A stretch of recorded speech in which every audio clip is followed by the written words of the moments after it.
Mark Aalto, thank you for coming in. It's good to be here. I am so excited to have you here. Just chatting the other day, it was an immediate like this has to happen as I was talking to you partly because last time the market went through really horrible things, you and I went on tour and did a little road tour talking about how to get through the tough business. And you don't have the pictures still though, right? I do. Uh-oh. Yeah, we'll post them. Actually, we'll put the pictures up now for those that are watching on video through the coop. It was pretty awesome. I remember there being some pictures we can't show, but Yes. but it was super fun. And so that was like the immediate, okay, I definitely have to bring you in. Let's talk first about this t-shirt you're wearing.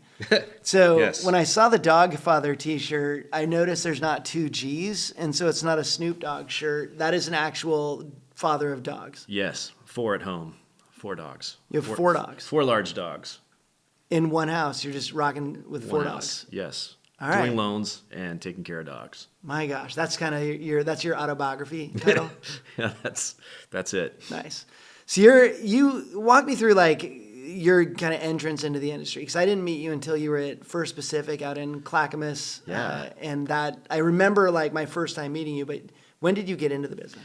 I got into business like a lot of people by mistake. Mm-hmm. So I didn't know what I was going to do when I graduated from college. I probably didn't even know how to spell mortgage. What's the G doing in there? I have no idea. Or yeah, the T, and the T or whatever silent. it is. Yeah, it's silent, right? So, yeah, I actually answered an ad. I went to I went downtown. I was looking through job offerings. I applied. I got hired by HUD as an underwriter. What? Yeah, at 23 years old, I got hired by HUD, and I was supervising a panel of like 20, 40-year-old plus women that had been in the industry for like 20 years. Wow. So talk about a recipe for not success. Right. That was my start. They put you in as the supervisor? Yeah. So in the government, they call that department mortgage credit because it's just dealing with income, assets, and credit. Mm-hmm. And then there's a separate department for appraisals. Okay. So to this day, I still feel like appraisals are totally separate from everything else with mortgages. Mm-hmm. And they're still the thing that I don't feel like I ever feel as confident with the other pieces. But yeah, that's the starting. I started as an underwriter. So it's like, most of the people when they get in the industry, they either get in on the sales side or they get in on the operations side. And if you get on the operations side, like the underwriter is what you want to be eventually. Mm-hmm. But you actually have to do some things to be qualified to do that, as opposed to interviewing well or whatever happened. Right. So, yeah. So you got in as an underwriter. Yes. How well do you remember those times? It's not that far back. It was painful. Right? I quit my job and asked my wife to marry me on the same day. So, oh, wow. Yeah. It was one or the other. I either was going to keep my job or I was going to keep my wonderful wife of almost 30 years now. And obviously the choice was not that difficult. So, wow. So I left that job and I was just doing gigs for 6 months. Uh-huh. And then someone said, you should try being a loan officer. Kelly Hepner, who was on the underwriting panel, which God bless her for putting me in that direction. Uh-huh. And so I've been a loan officer since September of 1993. Okay, here's the funny thing. I quit my job the day I got married. Oh, wow. Yeah, so same, similar. Very similar. Yeah, I was at the police department, and I was like, I can't stay here. Like, it wasn't a great environment for, in my opinion, it wasn't going to be good for my marriage to be out there on the street every day. So, yeah, it's pretty funny. So rolled out of there, you had 6 months of gig work playing the drums? Yep. Nice. Where'd you play? All over. Nice. I mean, the worst gig was playing way down southern coast of Oregon, like Coos Bay or something like that. Oh, yeah. And playing at this crappy, blues gig. And I think we literally had mayonnaise sandwiches or something horrible like that. I mean, it was bad. And, but, so I was playing some with the blues band. I played some with the jazz trio. I just played, I was playing gigs like once every 3 nights or something like that. So I was playing quite a lot. Wow. And, but, it's very difficult to make a living as a jazz musician. Yeah. So, yeah, but being a loan officer has been awesome. I've really enjoyed it. So you got in, started doing loans, kind of enjoying the market. Back then, rates are, 9 for a Fannie Mae? Yeah, I think rates were right around 9 to 9.25. And my first gig was working for First Interstate as a bank. So I worked for banks for, the first 6 years, U.S. Bank after First Interstate, and then First Pacific for, I think, 12 years, and then PacRes, and then went over to Summit as retail, and then back into the broker channel again as of 2019. Wow. So when I first met you, I remember you as somebody who, if the file was submitted, it was getting funded. Like, you kind of knew, and that's probably your underwriting background. Yeah. Like you just kind of knew whether it was going to go. You never gave me garbage. It was always going to be clean. I also remember you walking around with a headset on all the time, always on the phone with somebody or like always ready to take a phone call. So you were just kind of, I mean, you were doing a lot of loans. Yeah, I mean, we were really efficient. It was, you were either on the phone or working a loan. And I know that there's a lot of different ways to be a loan officer. And, as far as I'm concerned, I like the nuts and the bolts. Some of the folks are more into meeting with people, like realtors or builders or what have you, which is great too. But my most comfortable place is always in front of the loan, talking with clients and figuring out ways to get things done, getting to the finish line. So, yeah, I mean, there have been a handful of loans that I thought I could do that I couldn't, but the majority of the time, there's a way to make things work. What's interesting to me is, with a lot of people that I talk to about this podcast, I always say like, we want to talk about, where you were when you figured out the market was going to suck and just how bad that was and how you got through tough times.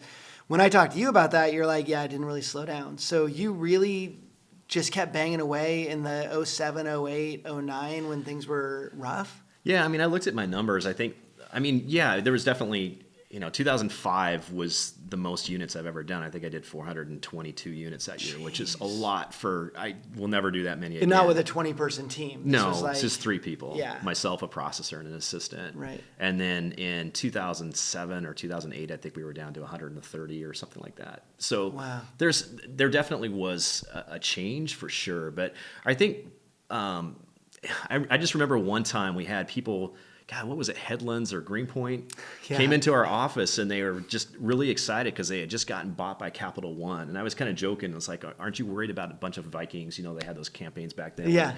Aren't you worried that they're going to chase you around and like scare you or something like that? And it's like, I felt bad later because they were all laid off the next day. Oh my God. So, I mean, that was a lot of when you knew that things were really going badly was when, like the heels for the reps from, where was that place that they always came in dressed to the nines? First Franklin. When the heels went from 6 inches down to an inch, you knew that things were getting tough. It was a struggle. Yeah, the struggle bus was real awesome. Back then. But no, I mean there were a lot of different signs. I remember when jumbo pricing like overnight went up like by half to 0.75% in rate. I mean there were a lot of things that at the time, you were just kind of wondering what was going on. I mean, my general consensus was like, okay, we're doing these loans. The person that's next in line after me must be smarter than me.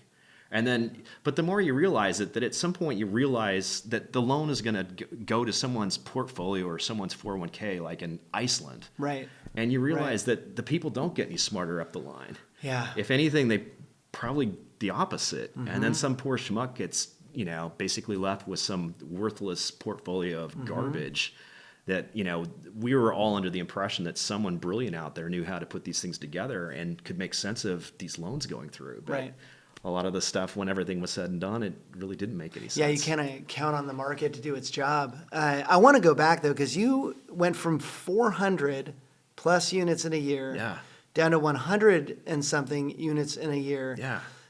For a lot of people, they would look at that. A lot of people in that scenario and looking back at that would say that was the worst moment of my life or that was such a struggle because most people in the industry or a lot of people in the industry, when they do 400 loans in a year, they budget for doing 400 loans every year. So it's interesting to me, and I wanted to call it out. You didn't feel that way because you didn't need to do 400 loans just to manage your budget, right? Yeah, I mean, I'm the same guy that in college one time we couldn't afford hamburger and we had, hamburger helper, so we just had helper. Nice. So, and that's, I mean, all kidding aside though, you're right. A lot of times, one of the things I was thinking of saying today is that none of us are as good as our 2021 made us appear to be. Right. And none of us are going to be as bad as our 2023 makes us appear to be. Right. We're probably somewhere in the middle of all of that stuff. But you're right. I mean, I can't remember I think there's some fancy term for the process of just spending as much as you make.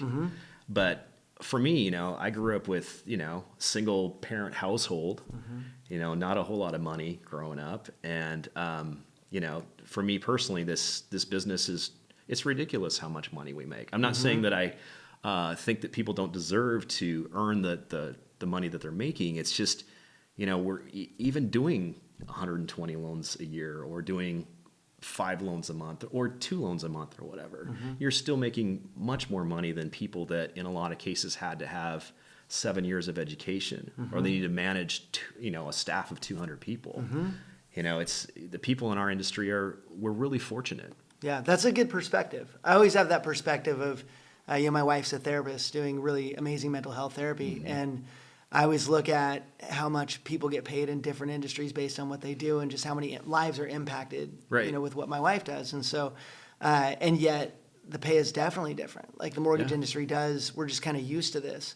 And if you look in the mortgage industry, well, I say we, you guys, I don't do loans, but if you look at a mortgage company's expenses right now, like in order to manufacture a loan, it actually costs you more than you make off that loan right now, and it goes back and forth. Yeah. But if you look at the number one part of that, it's LO comp, right? It's compensation to people for doing those loans, because you have to go out there and get the loan.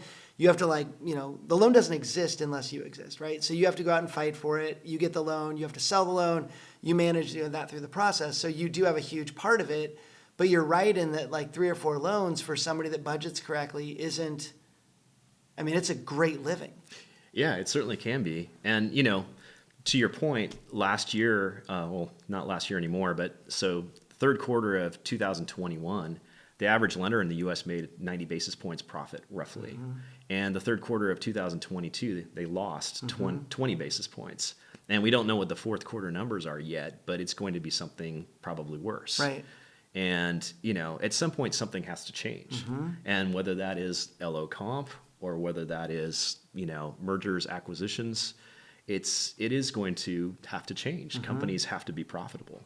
But going back to your personal experience, companies that did what you did, where you allowed yourself, you didn't overspend, so you allowed yourself to go from high production to still high production, but not as high. Yeah. And you did it without, blinking because of the budget you had set for yourself. So companies right now that are going from, we were making a ton of money to we're spending money to stay in business. Those companies that manage correctly, I think that's a huge takeaway. Personal and business, if you manage your budget and you manage your money correctly, then you don't have to be as scared as if you assumed you would always be this good. Well, and it's tough too, because I mean, a company like FAM, Finance of America, that's a really large company. Yeah. And to have them having $170 million losses per quarter, trying to get acquired by G-Rate. Yeah, G-Rate, and having that fall through, and now that company's gone. Yeah. That's mind blowing for me to think of a company that big that is not with us any longer. And it's overall, as much as loan officers can benefit from attrition. Yeah. Right. And that's, for me personally, that's what 2008 through 2012 was. Yeah. Is you build market share by other people exiting the business.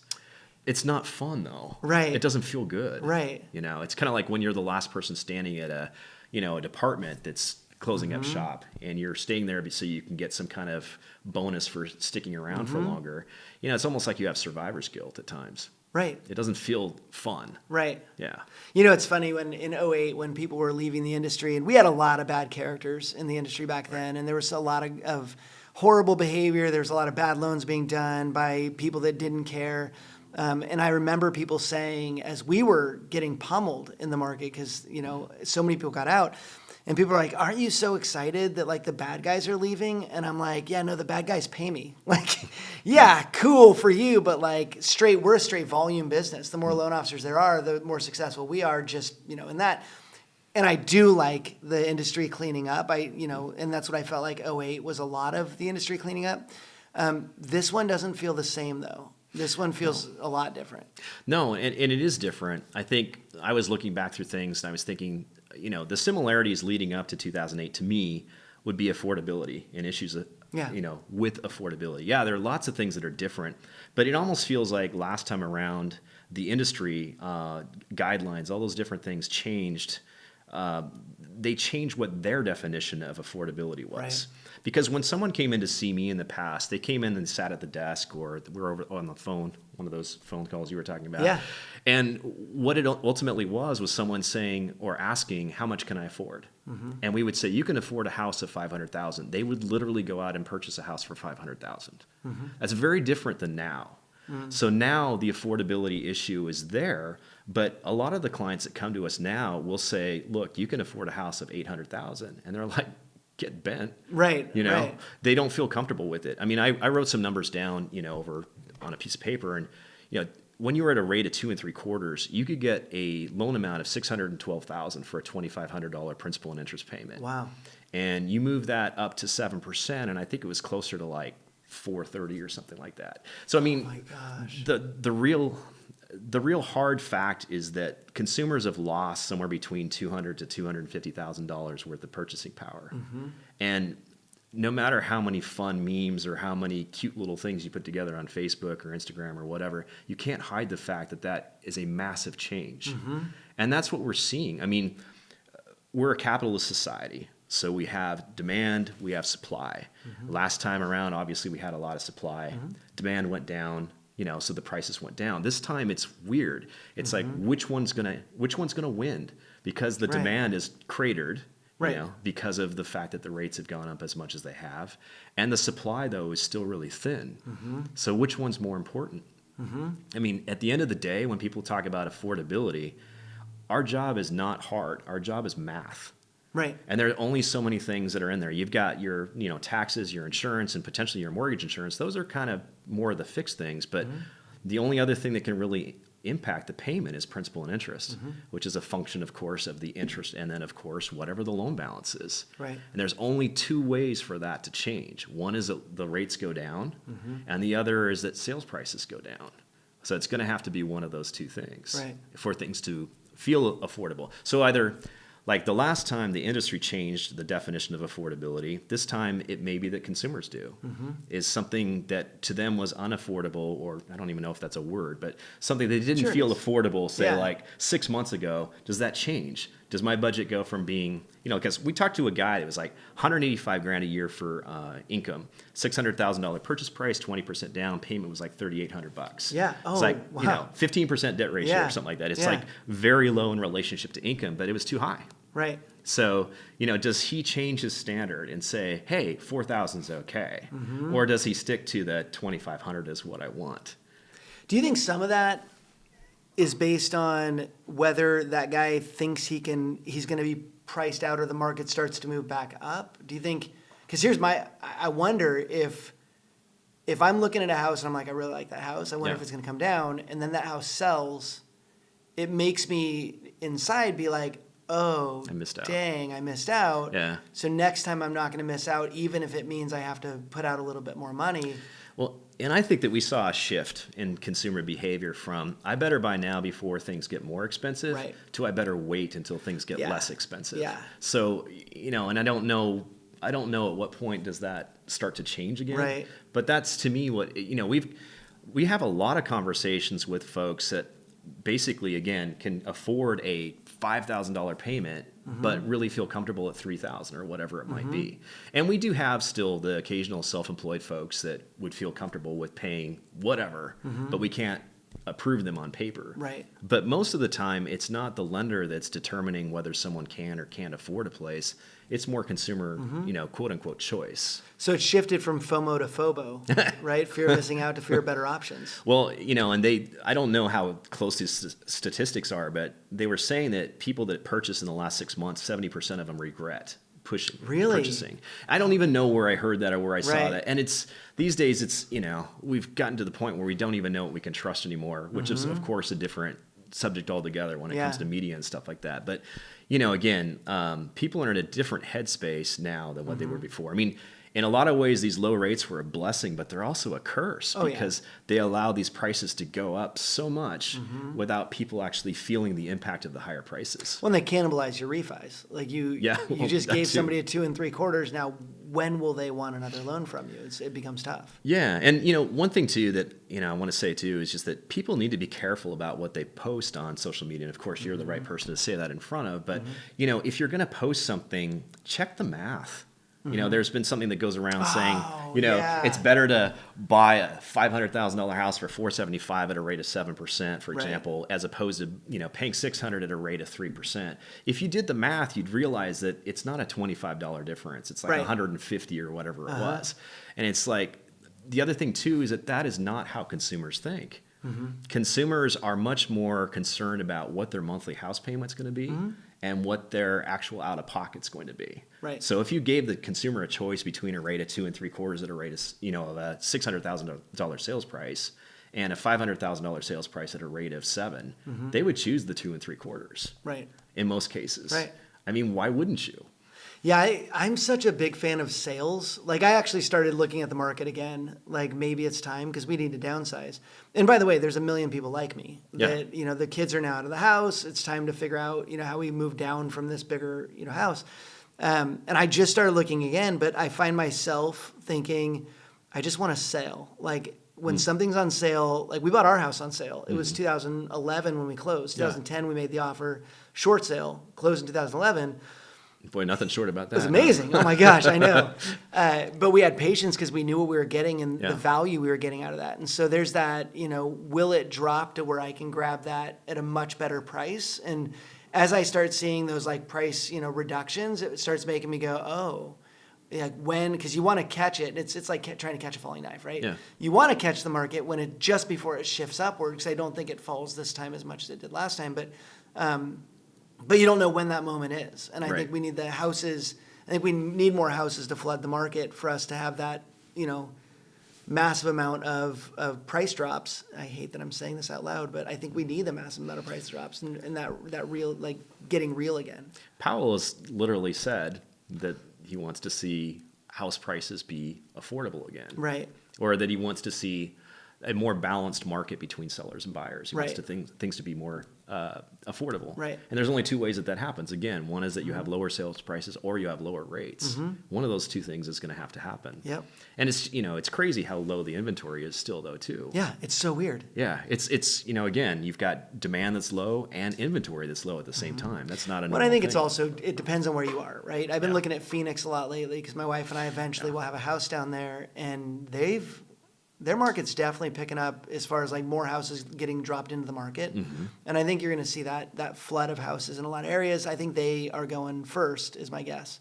And they've got more building there too, from what someone else is telling me. Yeah. And a lot more condos and a lot more of the ones that are affected. But you had said, so your last time this happened, you were ready for it. It didn't feel that bad. How could anybody be ready for that? I mean, not ready, but like you managed it, right? Yeah. You hadn't budgeted in a crazy way. Right. You were reasonable with your I'm cheap. lifestyle. Yeah, well, it helps. This time, you said it feels worse. In some ways, yeah, because it just feels like the overall. It's a shift though too, because it's really competitive right now. It's very cutthroat in the mortgage industry. Again, it's the same old thing. There's too many loan officers and there are not enough buyers. And again, there were a lot of loan officers that were doing a lot of refis. So you not only have less buyers, you have less refinances. Right. There's just not enough business for as many people as that are doing it right now. And there's a lot of desperation right now too, where people are willing to have much lower margins or do things that they probably wouldn't do in a more healthy market.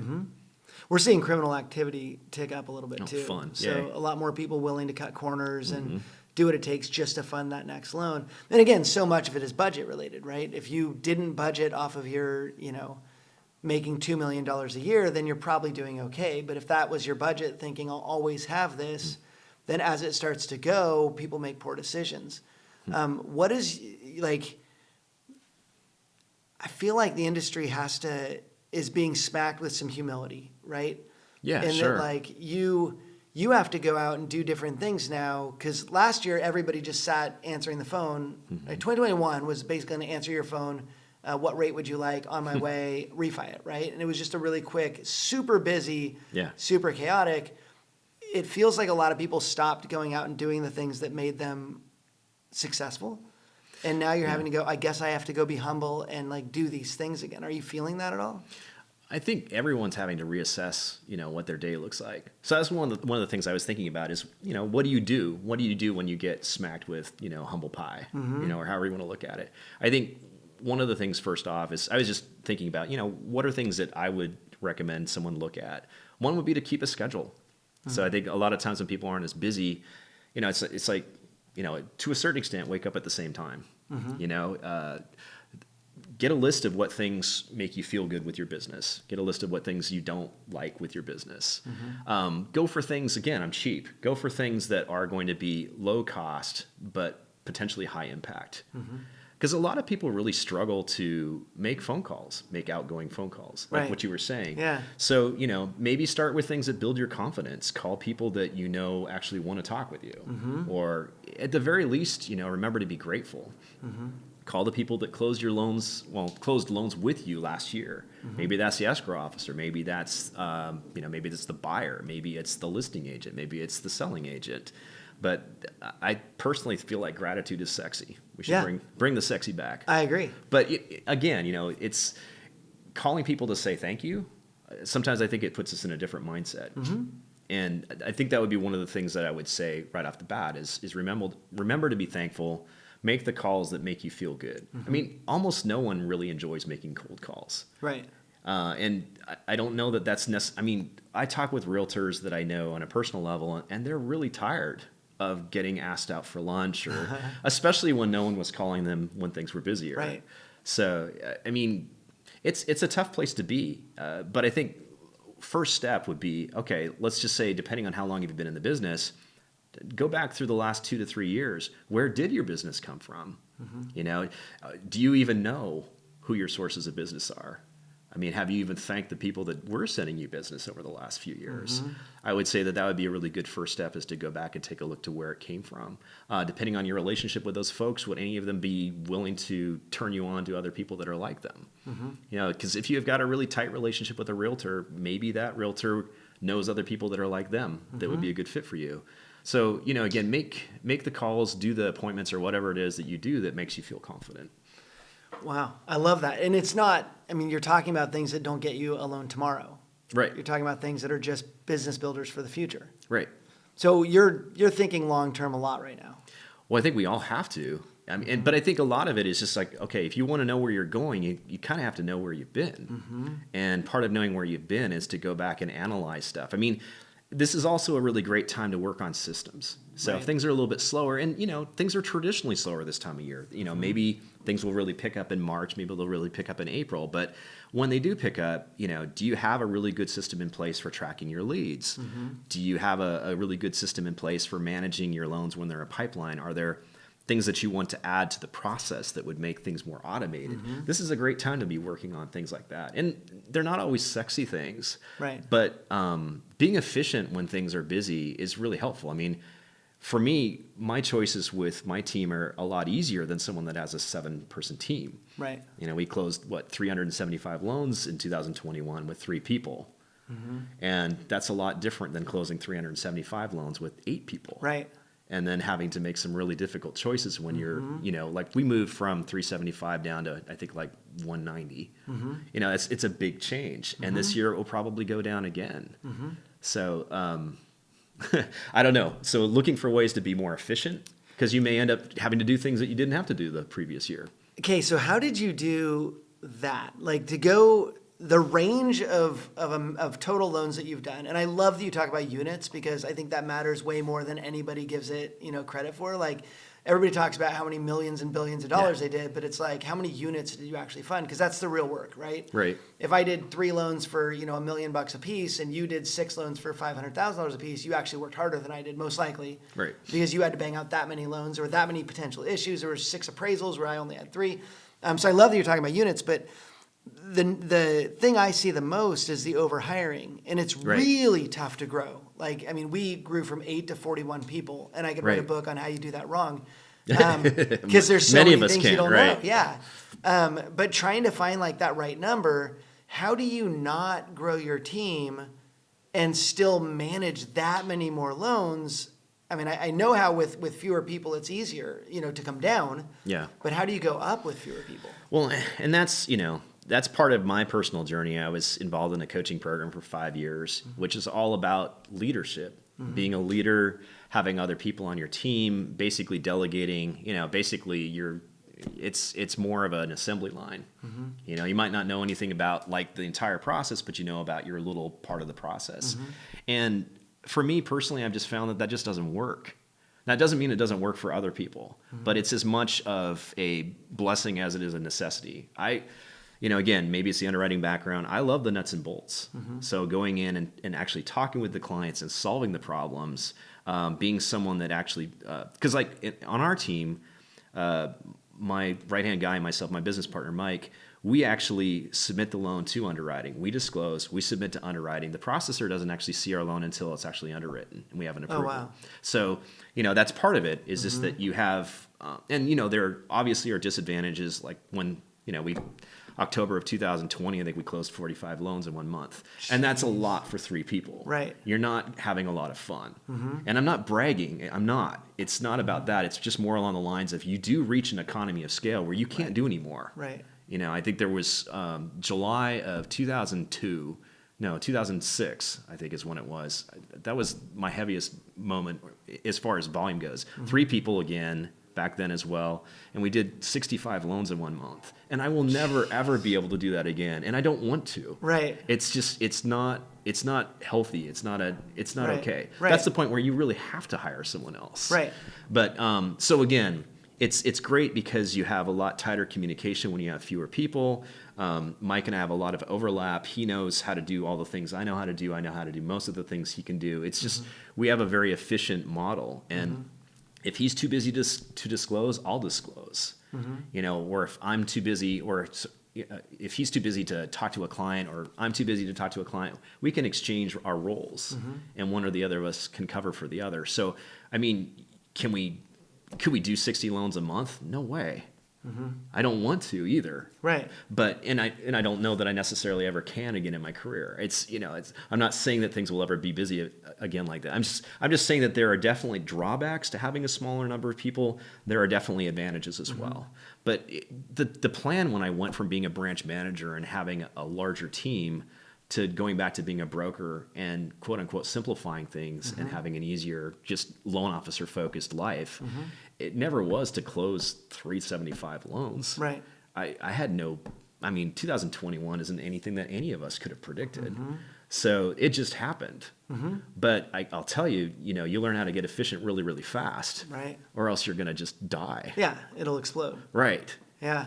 I remember my coach, Bill Hart, at the time, when everything was booming, he was talking about, he's meeting with people saying, how many loans do you want to do? Yeah. And they're like, I'm doing 60, I want to do 20. And he's like, cool, give away the other 40. And people will not want to do that, don't break the right? system. And getting people to convert to, okay, I'm okay just doing this.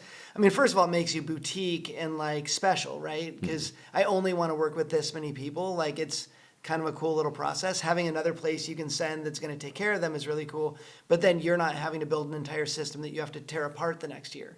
Yeah. So you haven't had to go from 50 assistants back down because you've decided what kind of how many loans you want to do.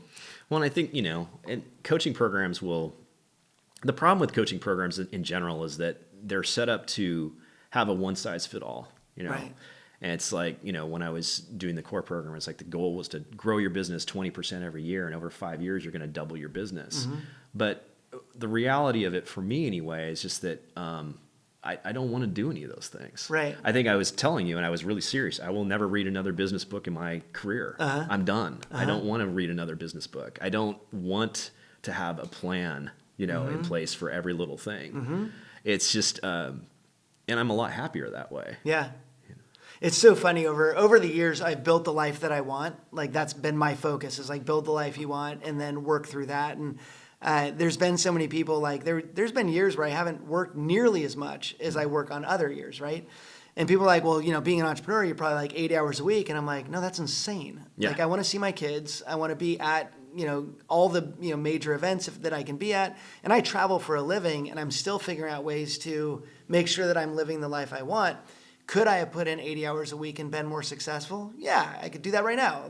That would make me, it would also change the life that I've chosen to live. I'm studying Stoicism a lot right now. And it's so I would gather more stuff for myself and then, have all of these riches that it basically go away when I die? Or do I want to focus on today and the experience I want to have? So it's kind of a fun thing to look at. I don't need to do those things. And if you were to coach me on what you're saying on stamped out processes, I'm probably going to fail at half those anyway. Right. And I probably shouldn't be doing those stamped out processes. Like when you said you do disclosures, when I was a loan officer, I didn't do any disclosures. I had a disclosure desk, and if you made me do disclosures, I wouldn't do any loans. Yeah. Because I was so scared of paperwork, and I still am. I have paperwork anxiety disorder. I'm sure it's a thing. And so if you made me do something I'm not good at or I'm not gifted at or don't feel confident in, I wouldn't be able to produce that to that level. So even people listening to this, it doesn't mean everybody should start doing their own disclosures. No. It means you figure out what you do really well and then figure out if that works and can you make a living at that. Yeah, I kind of think of loan officers as like we're all cast members of Gilligan's Island.